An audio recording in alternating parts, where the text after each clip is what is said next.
All right, last time we started asking ourselves about what are some of the other aspects of death that might contribute to its badness, or at least other features of death that are worth thinking about. Conceivably, some of them might reduce the badness of death in some way.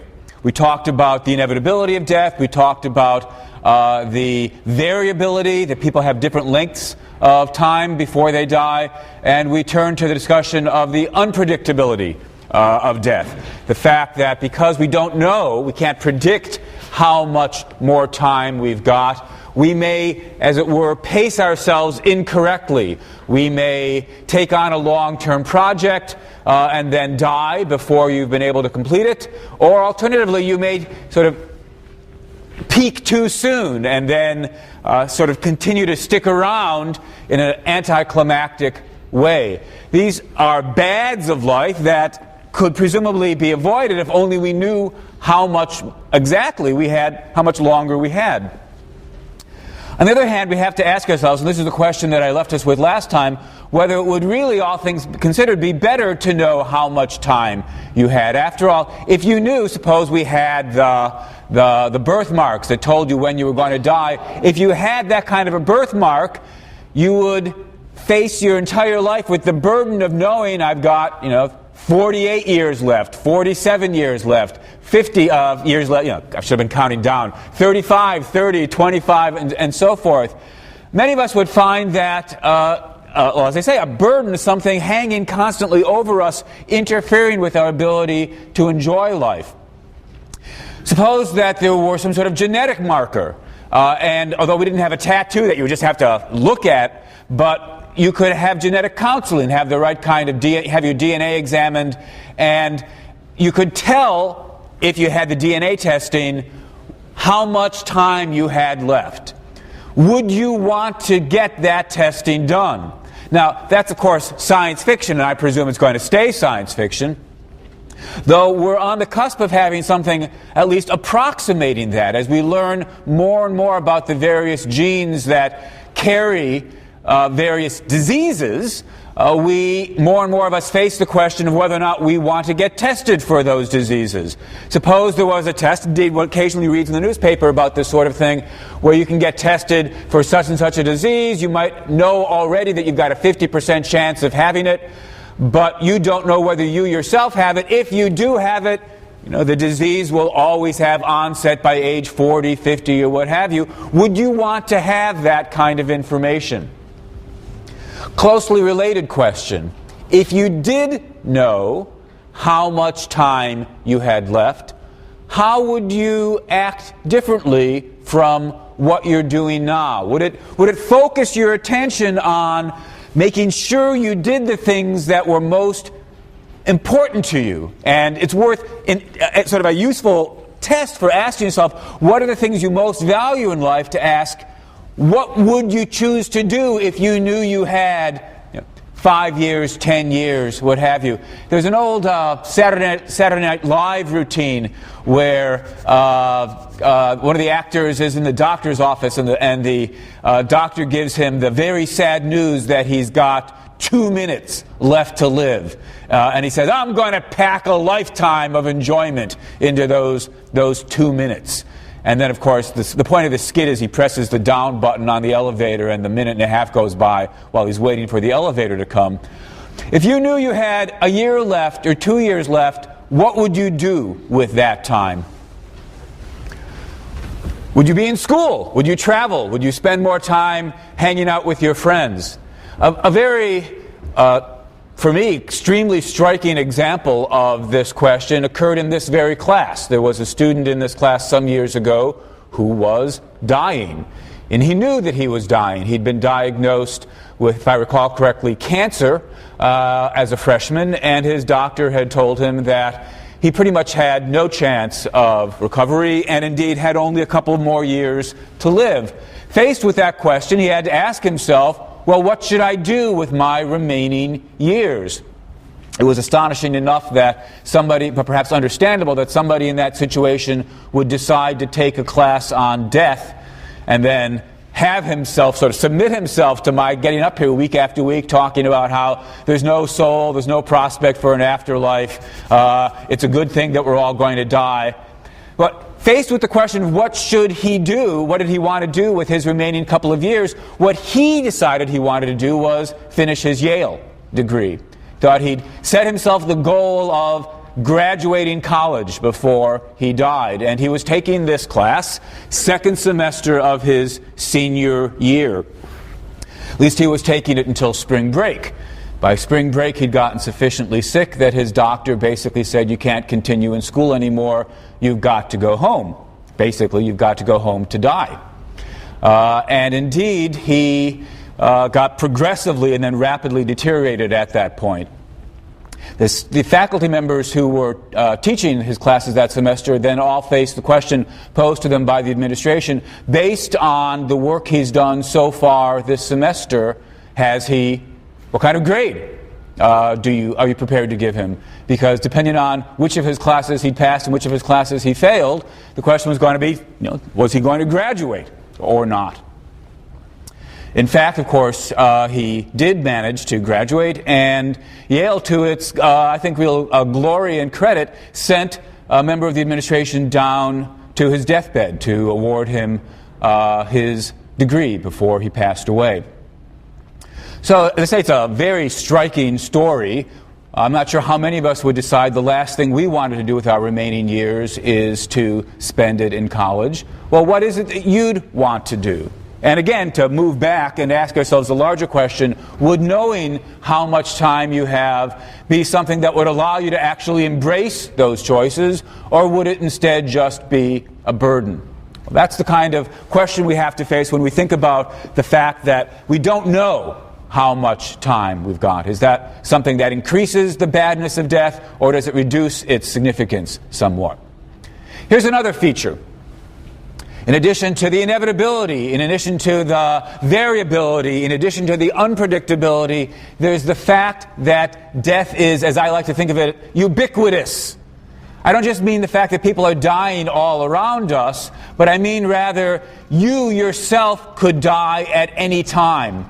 There's never any getting away from the possibility that you'll die now.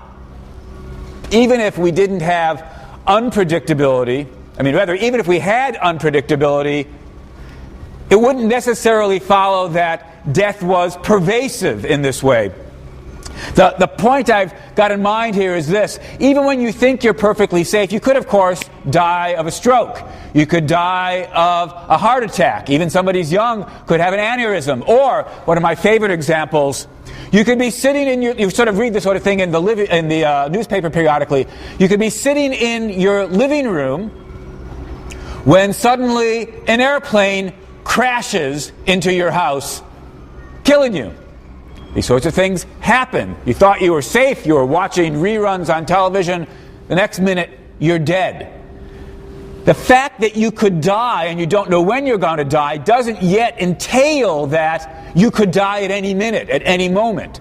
But in fact, that's true of us as well. Again, another example close to my heart.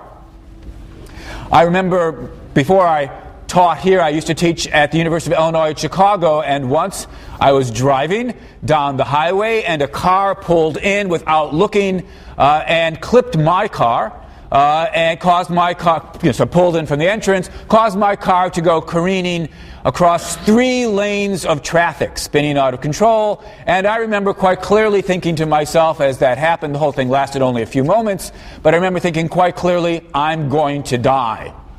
Now, as it happens, I didn't die. I walked away from the accident, and the damage to my car was rather minimal, but it could have happened like that.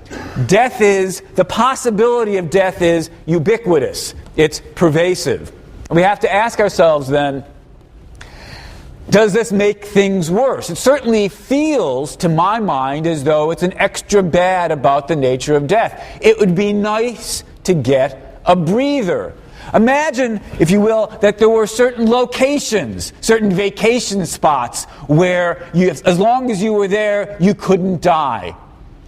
Wouldn't it be nice to be able to go someplace and just for a period think to yourself, well, right now I don't have to worry about that. It doesn't even have to cross my mind. Maybe if there were these sort of death-free zones, they'd get rather crowded, so perhaps we should change the example. Instead of having death-free zones, imagine that there were death-free times. Just suppose, for whatever reason, nobody could die between 12 and 1. You could just sort of put it out of your mind. Wouldn't that be nice? All right, 1 o'clock, sort of you take the mantle back on, but wouldn't it be nice to just have a certain period of time every day when you didn't have to even have it be so much as a remote possibility? Or suppose there were certain death-free activities. Maybe reading philosophy would be something that as long as you were doing it, you couldn't die, or as perhaps some religious traditions might have taught, as long as you were engaged in prayer, you couldn't die. Wouldn't that be nice? Or turn the entire thing the other way around. Suppose that most times and most activities were death-free, but certain activities introduce the possibility of dying. So you couldn't die unless you were engaged in certain activities. So you would be immortal, but not in the sense of immortal against your will. There'd be certain activities, perhaps, for example, putting a gun to your head that would put an end to your life. So even if immortality would be bad, there would be certain things you could do that could end it. Ask yourself, what sorts of activities would you engage in if you knew that those activities carried with them the risk of dying? So most of the time you couldn't die. What things would be so important to you that you'd be willing to suddenly risk death for the sake of doing those things? You like art. Is art important enough to you that you'd be prepared to look at a masterpiece if you knew that while you were enjoying it, you could die, but that wouldn't happen otherwise? Is sex great enough that you'd be prepared to run the risk of dying while you were engaged in sex? Again, it's a nice lens for asking yourself, what are the things that are most valuable to you, by asking which of them are so valuable you'd be prepared to do them even if they would introduce what isn't otherwise there, namely the risk of death. Now, in posing the question that way, I've been assuming that these are things you do despite the fact that they run the risk of death. I suppose there's a further question we have to ask. Are there things that would be worth doing precisely because of the fact that they introduce the risk of death? Now, I've got to admit that when I pose that question, that sounds rather bizarre, at least putting aside the possibility that we've now lived our 100,000 years and have exhausted all that life's got to offer for us. Certainly, to engage in activities now, while life still has so much more to offer, to engage in activities now where precisely for the chance of dying, that strikes me as bizarre. And yet, it seems to me that there are many activities, if not many, at least several activities that people do precisely for that reason. For example, let me tell you something I know this is going to shock you. Did you know there are people who jump out of airplanes?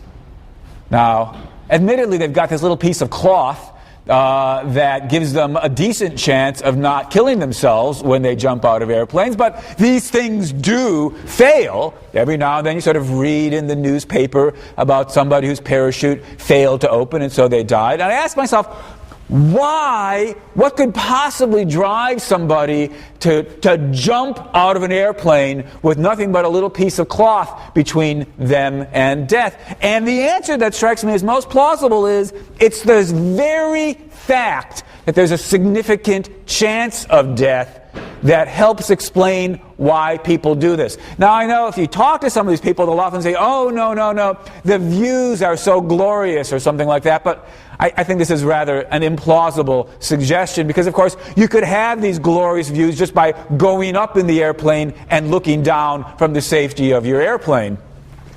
Part of the thrill has got to be, or so it seems to me, part of the thrill has got to be the very fact that they now have an increased risk of death. The chance of dying is part of what drives somebody to jump out of an airplane.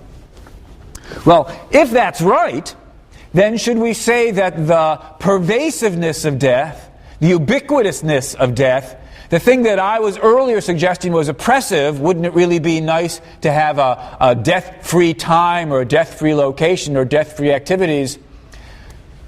Maybe I was wrong in suggesting that. If the chance of death would add a kind of zest, then perhaps the ubiquity of death is actually a good thing rather than a bad thing.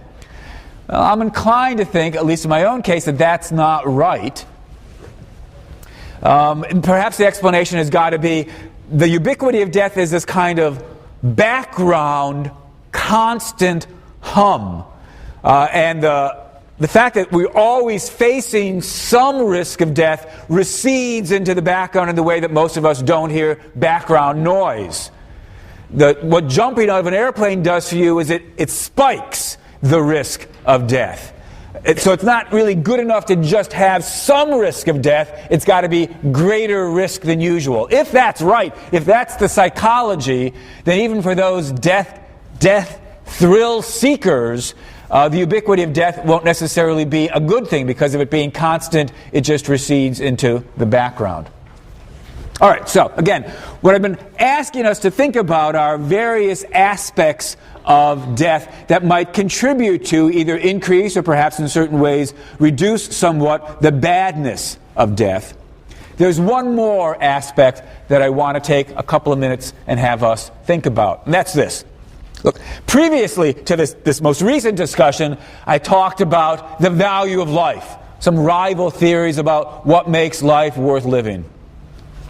And for the last lecture or so, I've been talking about, in addition to the deprivation account, the additional things that contribute to the badness of death. So you might think, well, what about the human condition as a whole?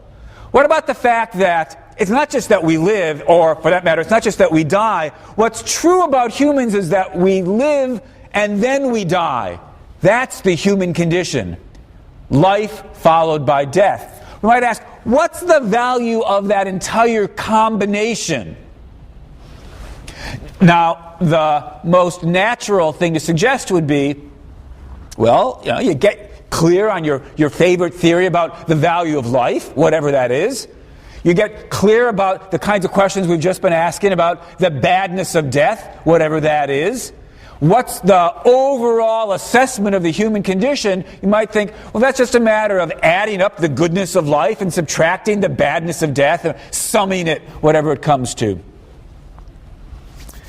I suppose, again, a kind of optimist says, yeah, death is bad, but life is good, sufficiently good to outweigh the badness of the fact that we're going to die. On balance, it's a good thing to be born. And pessimists might be those who say, no, on balance, the negative of death outweighs the positiveness of life.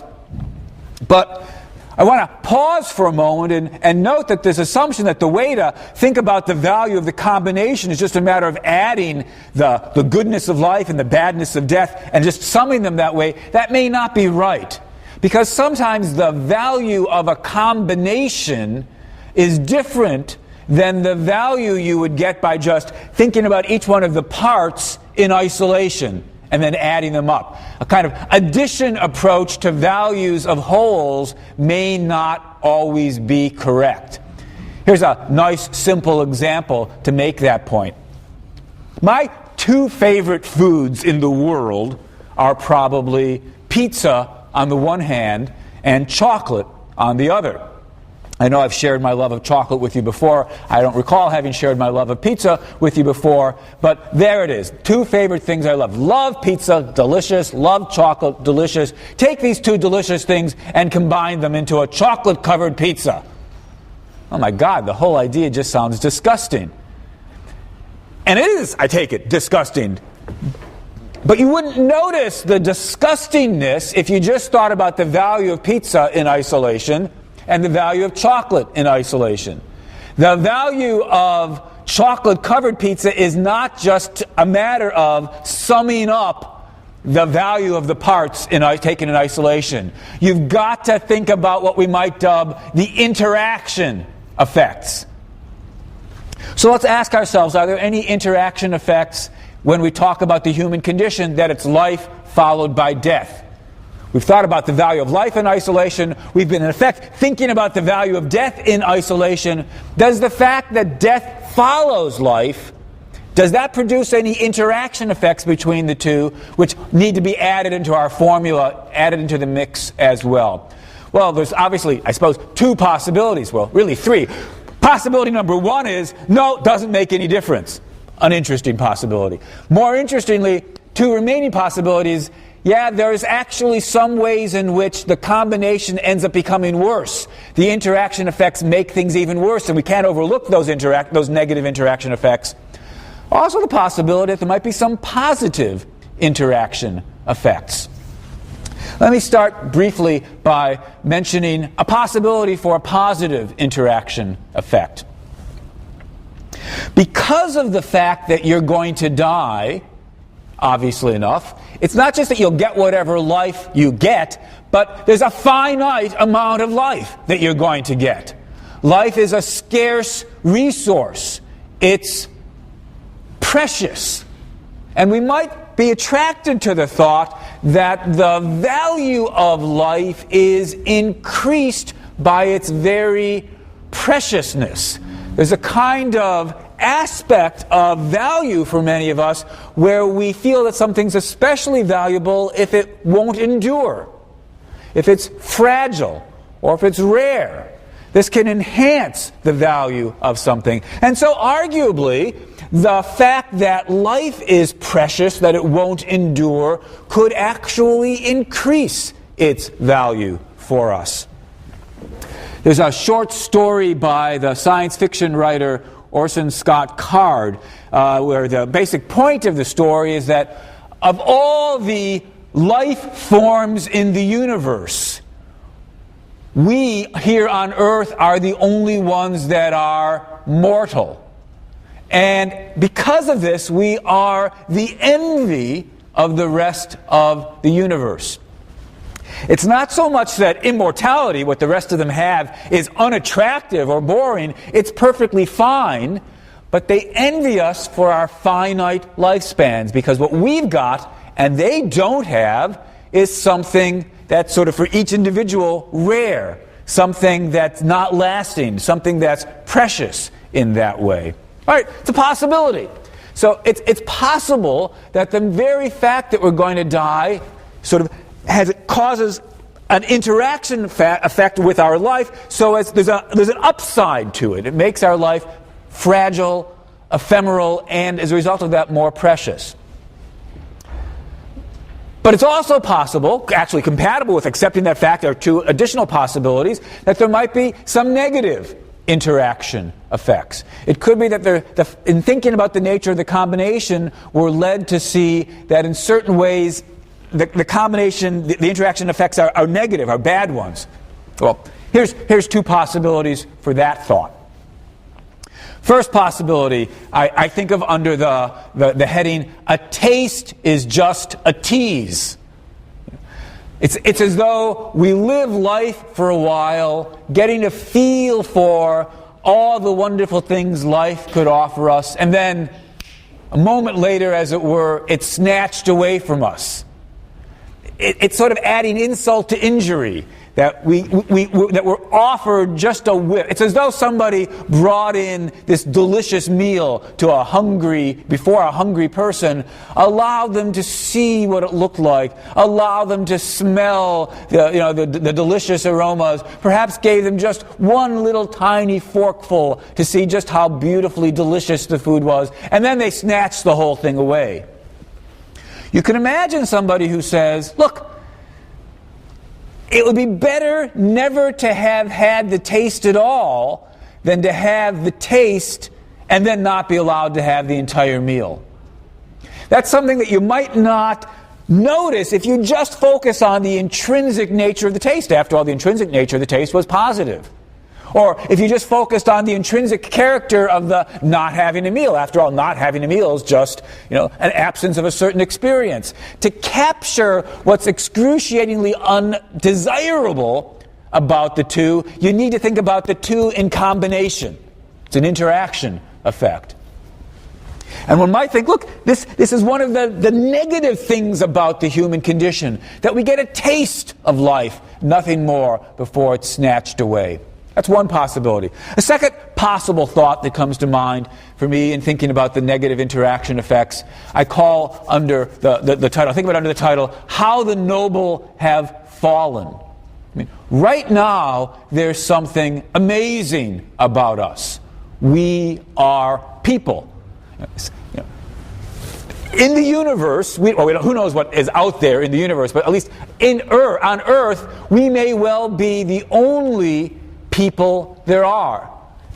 Who knows, maybe dolphins or some of the great apes, but at the very rate, it's a rather select club. We are, as I said, early in the semester when I said I'm a physicalist, I believe that people are just machines, but we're not just any old machine, we're amazing machines.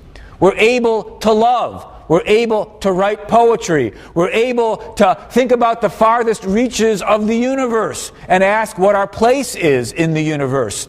People are amazing. And we end up rotting. We end up corpses. There's something, for many of us, there's something horrifying about the thought that something as amazing as us, as exalted and valuable as us, could end up something as lowly and unimportant as a piece of rotting flesh. Again, think about it, the image here that comes to mind for me is one of these deposed kings who ends up waiting on tables to make a living, in New York. And you might think, all right, the life of a waiter is not the worst thing in the world, but there's extra, again, insult to injury when the person's got to remember that he used to be something extraordinary, a ruler. Again, if you just thought about life as a ruler, well, pretty good, thinking about it in isolation. Life as a waiter, not so bad, thinking about it in isolation. To see the nature of the problem, you've got to think about the fact that it's a combination package. There's something especially insulting about having gone from king to waiter. How the mighty have fallen. And that fate is waiting for all of us. It's a fact about the human condition that the amazing things we are don't stay amazing. We turn into pieces of rotting flesh, decaying. So, two possible negative effects. The taste is just a tease. How the noble have fallen on the one hand. One possible positive effect, the sort of extra preciousness of life. I'm not quite sure where on balance we should say how these things play out. Again, I suppose we could have different views. On the one hand, the optimists might say, even when we throw in the extra interaction effects, even the negative interaction effects, the overall nature of the human condition is positive. So that it's a good thing to be born, even though your life is going to be followed by death. And against that, we could have the pessimists who say the negative side, especially once we throw in the negative interaction effects, the negative side are so great that it would be better never to have been born at all. That's the pessimist view. Given that we're going to die, this fact seeps back in and poisons the nature of life, or perhaps poisons the nature of the whole life followed by death, so that on balance the whole thing's negative. Better to have not had any of it. Better to have not been born at all, say the pessimists, than to have this combination package of life followed by death. Now, for myself, I'm sufficiently optimistic that I'm inclined to think life's wonderful. the negative combination effects that I was talking about are certainly there, but on balance, I think the human condition for most of us is a good one. It's better to have been born than never to have, even though that's followed by death, than never to have been born at all. But I do want to emphasize the point that even if we were to accept the pessimist's conclusion that it would be better never to have been born at all, it doesn't follow, at least doesn't follow without further argument, that the right response to the realization, if it is the correct realization, that it would be better never to have been born at all, doesn't follow that the right response is to commit suicide. It's a tempting thought, right, to go philosophically from life's so bad given the nature of the human condition, life followed by death, that better to never have had any of it than to have just had a taste and a tease and so forth. But it's a tempting philosophical thought to say, once I've shown it's better never to have been born, it follows that suicide is the appropriate response. But in fact, as a matter of logic, that doesn't follow at all.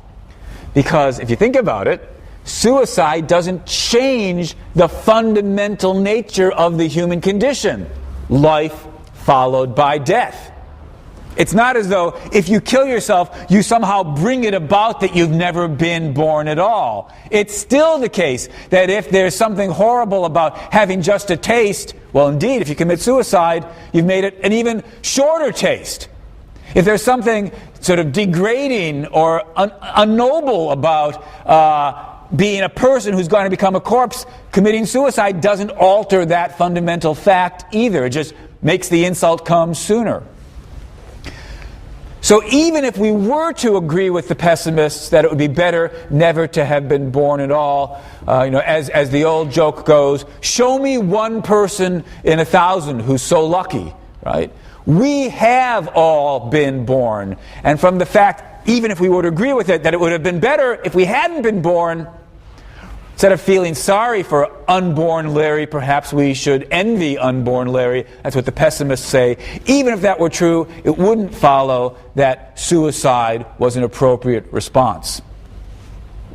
That doesn't mean, of course, that suicide isn't ever an appropriate response. We're coming on towards the end of the semester, and the last topic we'll be talking about is indeed the topic of suicide. When, if ever, is suicide an appropriate rational or moral response to one's situation? Let's hold off on thinking about that question a bit further. Before we get to suicide, you might say, the question that's going to entertain us for the remaining few weeks is this. How should one live in light of the facts about death that I've been laying out in the semester up to this point?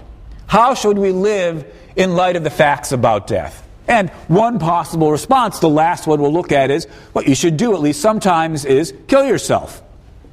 We'll come to that. Well, we're going to spend the next couple of weeks asking ourselves different aspects of the question, what should our response be to the fact of our death and the specific features of death and the nature of death that we've been exploring. But the very first question I suppose we really need to ask is this. Should we be thinking about all of this at all? Well, I realize that for you guys it's too late. Right? It's sort of late in the day for students who have been through the better part of a semester thinking about the nature of death to argue, maybe, it wasn't such a good idea for you to take this class in the first place. But, as theorists, we could be interested in the theoretical possibility that the right response is to not think about the facts of death at all. Look, in principle, I suppose, there's three different reactions. So I make various claims of the sort that I've been making about, well, look, we're just physical objects.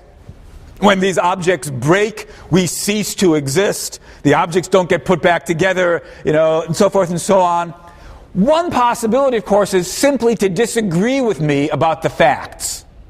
And so of course, if you do disagree, I think you're mistaken, so I'll think of you as denying the facts. But all right, that's a possibility. Another possibility, the one I'll turn to a little bit later, is admit the facts and live accordingly. Of course, we haven't yet asked ourselves, how should you live if you recognize and take into account those facts. That's the question we'll turn to. But there's the middle possibility, which is not so much think about them and deny them, not so much think about them, accept them, and act accordingly, but simply don't think about them. Maybe the best response to the facts of death are just put it out of your mind. Don't give it any thought at all. Now, on the one hand, you might think, that can't possibly be the right response, the appropriate response. And after all, how can it be appropriate to disregard, to put out of your mind facts? Well, that all sounds very nice, but I think that claim's got to just be mistaken. There's nothing unacceptable or inappropriate or misguided about not thinking about all sorts of facts that you might have learned at some point or the other. Here's my favorite example of stupid facts I was forced to learn when I was younger. State capitals, right? I've gotten pretty far in my life, and as far as I can tell, I've never, ever, ever had to remember the capitals of the 50 states. So I just don't think about it. Pretty much I think about it only once a year when I'm giving this very lecture. I start asking, how many state capitals can I remember? And the answer is really not all that many of them. Not thinking about those facts that I knew at one point, just not all that objectionable. So the mere fact, if it is a fact, suppose the facts about life and death are as I've described them, until we say something more, it's not clear that we shouldn't just, all right, note it, store it away, and forget about it. Just like the facts about the state capitals. That seems odd. That seems misguided. But why? What is it about the facts about life and death that seem to make it misguided to think we should just put them aside and pay no attention to them? Presumably because we're led to the thought, we're attracted to the thought that the nature of death, the facts about death, whatever they are, should have an impact on how we live. The appropriate way to live gets shaped, at least in part, by the facts that we're going to die, that we won't be around forever. If that's right, then it seems as though there'd be something irrational and inappropriate about simply disregarding those facts. Let me tell you two stories that might... well, look, before I tell you the stories, here's the other side. Suppose somebody said, yeah, it's true if I thought about the nature of death. The fact that, the 50, 80, 90 years I've got on this earth is all I'm going to have. If I thought about that fact, it would just be overwhelming. It would be crushing. I'd be unable to sort of go on with my life. People sometimes claim that that's the case. And because of that, the right thing to do is to not think about it. You've read at this point, long since, Tolstoy's Death of Ivan Ilyich. The people in the Tolstoy story seem to have put the facts of mortality out of their mind. Why? Presumably because they think that facing it is just too crushing and overwhelming. So the way they cope with it, they think the appropriate response is put it aside, disregard the facts about death. Well, as I say, that there seems to be something amiss about that reaction. That was certainly the point that Tolstoy was trying to get us to see. There's something wrong about lives, something inauthentic about lives that are lived without facing the facts of our mortality and living accordingly, whatever the appropriate responses might be. Here are two stories not having to do with death per se that may help us get a feel for the oddity of trying to disregard these facts.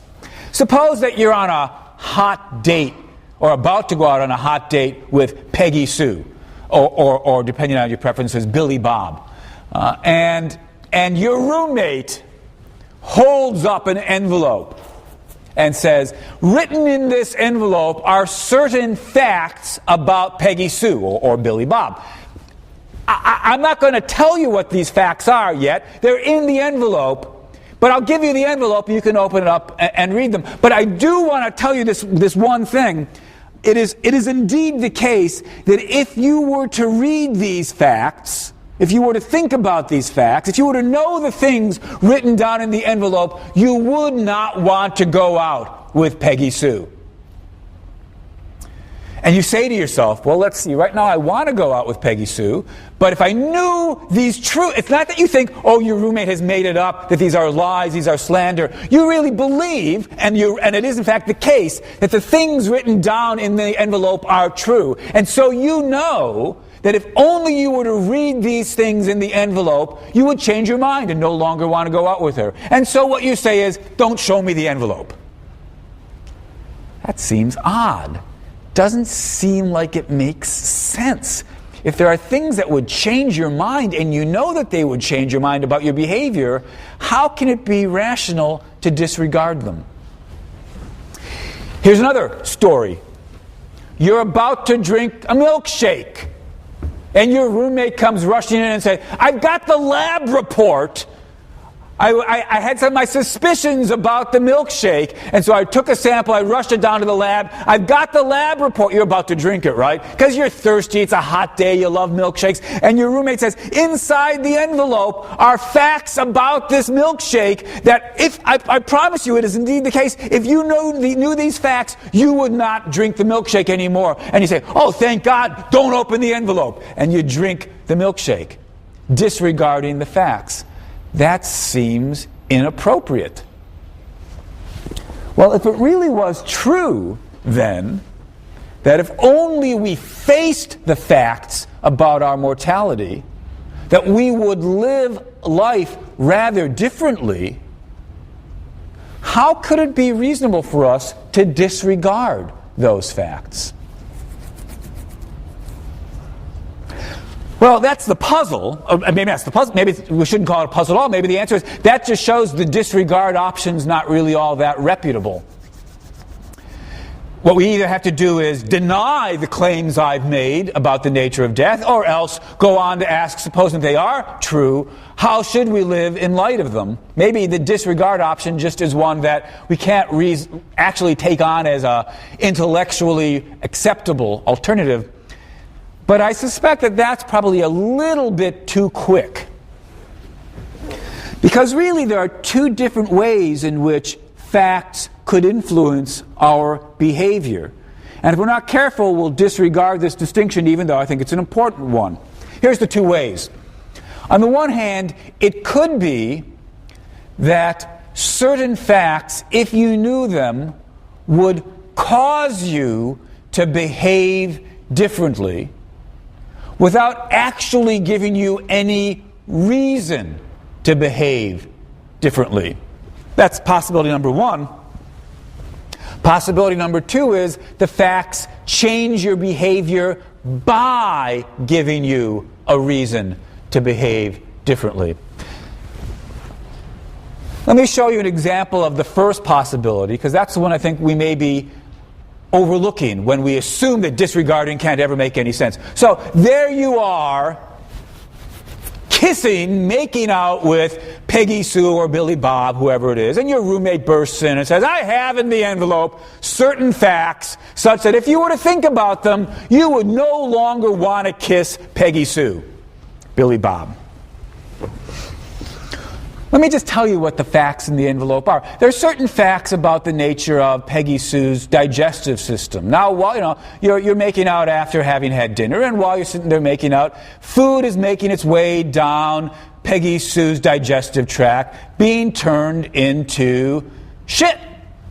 And eventually it's going to be excreted. And if you started picturing to yourself the feces inside Peggy Sue's digestive tract, and the fact that she's eventually going to be wiping the feces off of her behind, you might find it difficult to continue to engage in making out with Peggy Sue.